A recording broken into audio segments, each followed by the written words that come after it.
Foreign Minister Wang Yi says major powers should not bully the weak at a press conference in Beijing.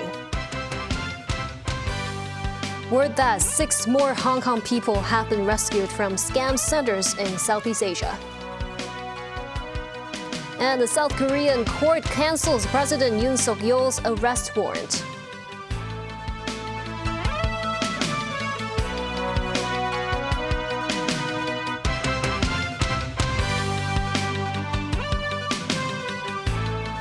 Good evening, and thank you for joining us. Foreign Minister Wang Yi slammed the United States for taking a double-faced approach towards China, suppressing it while saying it wishes to develop good relations with Beijing. He also said at a press conference on the sidelines of the annual meeting of the National People's Congress that major powers should not seek to profit from and bully the weak. Here are the key takeaways from the event. Sino-U.S. ties remain the spotlight of the day as Foreign Minister Wang Yi spoke at a press conference laying out Beijing's foreign policy direction. When asked whether Donald Trump's America First policies and the U.S. withdrawal from multiple international organizations might have done China a favor. In a veiled reference to Washington, Wang Yi said if every country emphasizes its own national priority and is obsessed with strength and status, the world will regress to the law of the jungle in which international cooperation is undermined while small and weak countries bear the brunt. It should not put selfish interests before principles, still less wield its power to bully the weak. A saying in the West goes, there are no eternal friends, only permanent interests. But we in China believe that friends should be permanent, and we should pursue common interests. Wang said China's efforts to help the U.S. contain its fentanyl crisis have been met with punitive tariffs. No country should fantasize that it can suppress China and maintain good relations with China at the same time. Such two-faced acts are not good for the stability of bilateral relations. He said the U.S. should review what results they've reaped from tariff wars over the years, including trade, manufacturing competitiveness, inflation, and people's livelihood. On the rise of Chinese AI companies, including DeepSeek, Wang said science and technology should not be reduced to tools of competition, and such principles should apply to aerospace science and chip manufacturing as well. But Wang said where there is a blockade, there is a breakthrough, and where there is suppression, there is innovation, while alluding to the defiant spirit embodied in the titular character in Chinese animation blockbuster Naja. Foreign Minister Wang Yi also announced that the telecom fraud zones in northern Myanmar near China's border have been completely cleared. He said authorities are taking their next step in cracking down scam centers along the Thai-Myanmar border. On the Ukraine crisis, Wang said China welcomes and supports peace and it is pleased to see all parties come back to the table. He also elaborated on Beijing's position on issues such as Gaza, the South China Sea and Taiwan. Danny Zhou has more. Foreign Minister Wang Yi briefed the press about the government's latest achievement in combating online gambling and telecom fraud, which he says matters of grave concern. China has rescued over 10,000 citizens from high-risk regions in 2024, he said, adding that China, Thailand, Myanmar and Laos are working in a joint operation to crack down on scam centers along the Thai-Myanmar border region. The mission is to sever the black hand preying on the people and eradicate the cancer of cyber scams. Wang further said the Foreign Ministry will establish an international cooperation platform this year and enhance security cooperation with countries participating in the Belt and Road Initiative along the Mekong River. As for the recent negotiations between US and Russia to end the protracted Russia-Ukraine war, Wang made it clear that China wants to achieve a fair, lasting and binding peace deal acceptable to all parties. The Ukraine crisis has been dragging on for over 3 years. In hindsight, the tragedy could have been avoided. All parties should learn something from the crisis. He said a mature, resilient and stable China-Russia relationship will remain unchanged no matter how the external landscape evolves. Rejecting Washington's bid to take over Gaza and relocate Palestinians, Wang affirmed China's support for the two-state solution and said changing Gaza's status by force will not bring peace but inflict further chaos. He called for efforts to achieve a comprehensive and permanent ceasefire in the region under the principle of the Palestinians governing Palestine. In response to a question on the South China Sea, Wang said the Philippines' moves to create frictions are merely shadow plays to smear China with a screenplay written by external forces. He noted infringement and provocation will backfire, and those acting as others' chess pieces are bound to be discarded. He also expressed opposition to Washington's deployment of mid-range missile system in the Philippines and Japan, saying Asia should be a place of global cooperation rather than major power rivalry.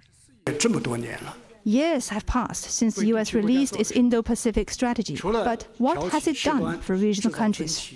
Nothing, except for stirring up troubles and creating disputes.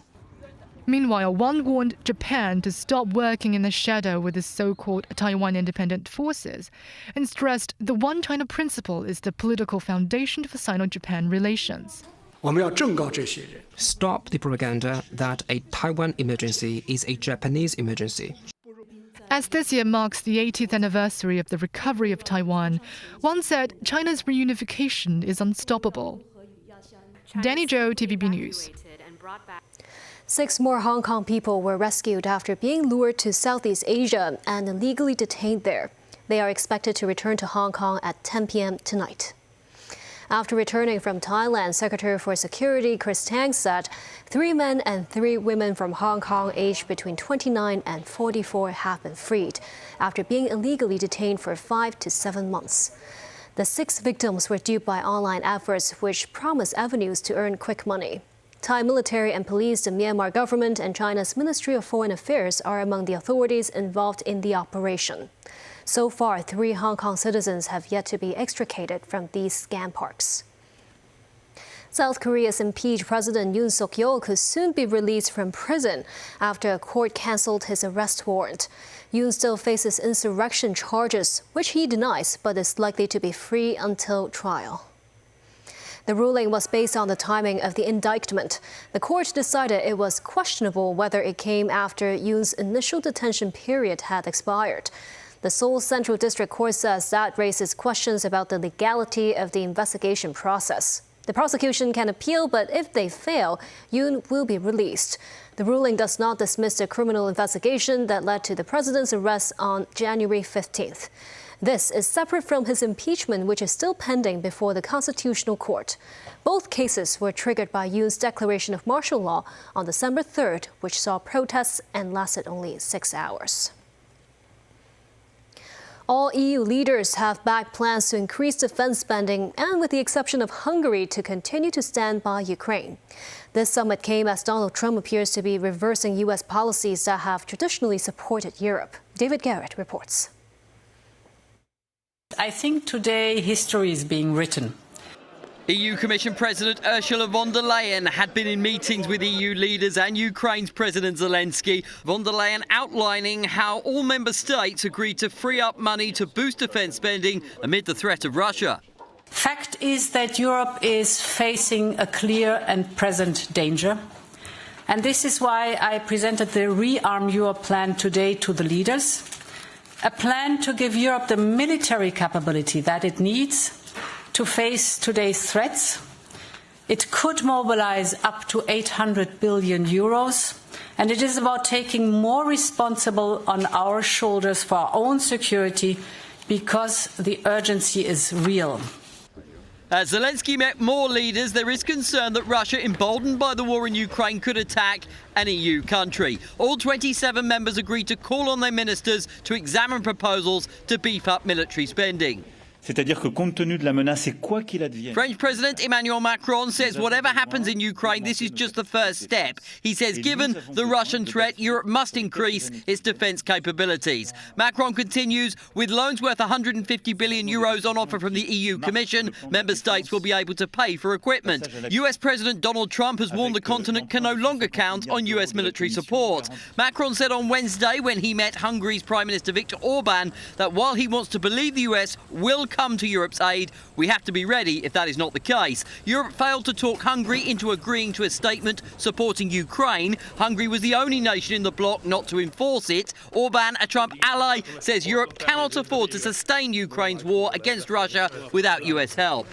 The isolation is relevant to the European Union.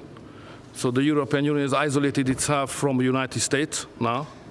isolated himself from China because of the trade war, and isolated himself from Russia because of the sanction policy. So if somebody is isolated here, is the European Union as such. Hungary has a good relation to all three directions. Polish Prime Minister Donald Tusk says Europe must take up the challenge of an arms race in a show of strength towards Russia. Tusk says Europe can win any confrontation with Moscow, political, economic or military, if they work together. It came as Poland scrambled fighter jets after an overnight drone attack by Russia on neighbouring Ukraine. David Garrett, TVB News. US President Donald Trump has suspended tariffs of 25% he imposed on most goods from Canada and Mexico. His latest swivel in a chaotic trade policy that has roiled markets. The exemptions expire on April the 2nd, when Trump said he would impose a global regime of reciprocal tariffs on all U.S. trading partners. Nasri Karim has more. Another signature on another executive order for another shift in tariffs. U.S. President Donald Trump on Thursday postponed 25% tariffs on many imports from Mexico and some imports from Canada for a month. His latest executive order is bringing more confusion than clarity to markets amid widespread fears of the economic fallout from a broader trade war. Trump, who still plans to impose reciprocal tariffs on April 2nd, was asked why the markets are spooked. Well, a lot of them are globalist countries and companies that won't be doing as well because we're taking back things that have been taken from us many years ago. We've been treated very unfairly as a country. We protect everybody. We do everything for all these countries, and a lot of these are globalist in nature. Mexican President Claudia Sheinbaum welcomed the pause, with imports from her country that comply with the 2020 Trade Pact excluded from the 25% tariffs for a month. Imports from Canada, especially autos and auto parts that comply with the trade deal, will also avoid the 25% tariffs for a month. Trump called the move a short-term modification to avoid hurting American car companies. U.S. Treasury Secretary Scott Bessent appeared to double down on Trump's warning that the enactment of new tariffs may cause disruptions, though he said he's not worried about inflation. Meanwhile, the U.S. is looking to charge fees for docking at U.S. ports on any ship that is part of a fleet that includes Chinese-built or Chinese-flagged vessels. Washington will also push allies to do the same or face retaliation. The aim is to revive U.S. shipbuilding and weaken China's grip on the global shipping industry. China's shipbuilding industry has surpassed Japan and South Korea, with U.S. shipbuilders accounting for a small part of industry output. Nasri Karim, TVB News. President Trump says he will probably extend the sale deadline for Chinese-owned TikTok.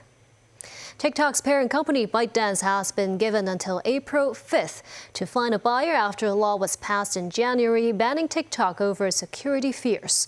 Trump pushed that back by 75 days when he took office. Pointing out there is still currently a month to go, Trump says he could give a further extension because there is a lot of interest in TikTok. He says China will play a role in approving the deal.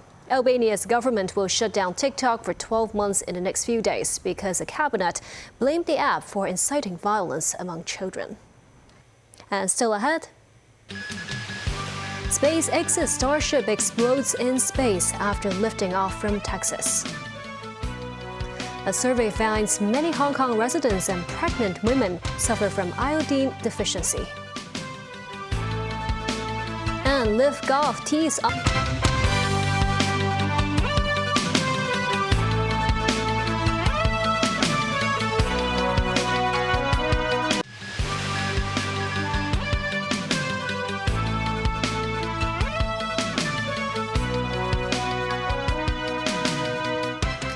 Welcome back. SpaceX's massive Starship spacecraft exploded in space on Thursday, minutes after lifting off from Texas. This prompted the Federal Aviation Administration to halt air traffic in parts of Florida. Several videos on social media showed fiery debris streaking through the dust skies near South Florida and the Bahamas after Starship broke up in space shortly after it began to spin uncontrollably with its engines cut off. The rocket lifted off at about 6:30 p.m. from SpaceX's Boca Chica rocket facility in Texas. The Super Heavy first-stage booster flew back to Earth as planned and was successfully grabbed in midair by a SpaceX crane. Minutes later, the craft was seen spinning in space, and this is the second straight failure this year for Elon Musk's Mars rocket program. The failure of this 8th Starship test comes just over a month after the 7th also ended up exploding. The 123-meter rocket system is central to Musk's plan to send humans to Mars as soon as the turn of the decade. A survey conducted by the Department of Health found that the general population above the age of 35 and large numbers of pregnant women experience iodine deficiency. Severe cases could even lead to the development of a goiter, an enlarged thyroid gland at the base of the neck. Timothy Lee tells us more. Iodine, an essential micronutrient required for normal thyroid function that facilitates bodily growth and development. Long-term deficiency of the nutrient could result in damage to the development of brain and goiter, which is a lump that grows on the neck caused by an enlarged thyroid gland. This, as a survey conducted by the Department of Health, found large numbers of residents aged 35 or above, as well as pregnant women, suffer from iodine deficiency.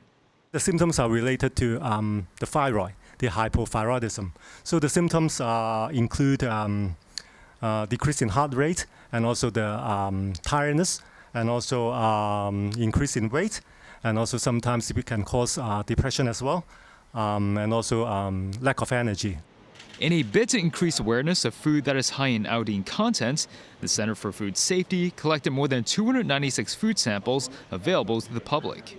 They pointed out that food products with kelp or seaweed contain the highest amount of iodine, as each 100 grams of kelp contains some 180,000 micrograms of iodine.